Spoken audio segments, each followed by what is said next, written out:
365वा शिवप्रताप दिन कोल्हापुरात साजरा.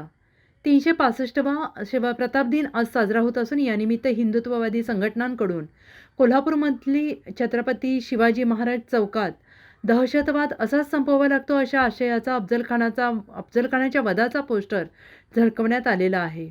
यावेळी हिंदुत्ववादी कार्यकर्त्यांकडून जय श्रीरामच्या आणि छत्रपती शिवाजी महाराज की जय या घोषणांनी परिसर दणाणून सोडण्यात आला होता. यावेळी योगी आदित्यनाथ आणि पंतप्रधान नरेंद्र मोदी यांच्या मार्फत सध्या देश स्वच्छ करण्याचे काम सुरू आहे असे हिंदुत्ववादी कार्यकर्त्यांनी भावना व्यक्त केल्या आहेत.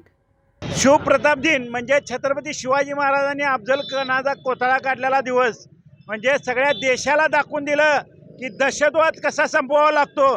याचं उदाहरण सगळ्या देशाने घेतलं, सगळ्या जगाने घेतलं, पण या देशात घेतलं नाही. पण या वेळेला आता सुरुवात झालेली आहे. योगी आदित्यनाथ मोदी यांच्या माध्यमातून देश स्वच्छ करायचं काम चालू आहे.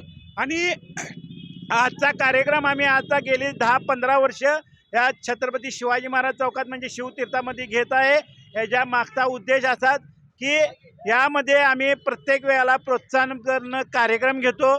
यामध्ये दुपारी बरोबर 2:10 अफजलखानाचा कोथळा काढला. तो वेध साधून आम्ही साखरपेढे वाटून आनंद उत्सव साजरा करतो. त्यामुळे या आनंद उत्सवामध्ये सगळ्यांनी सामील व्हावं, जगानं बघावं की दहशतवाद हा असा संपवावा लागतो. हे छत्रपती शिवाजी महाराजांनी दाखवून दिलेलं आहे आणि शिवाजी महाराजांचे मावळे अशा पद्धतीनं दहशतवाद थांबवतील. जय हिंद, जय महाराष्ट्र.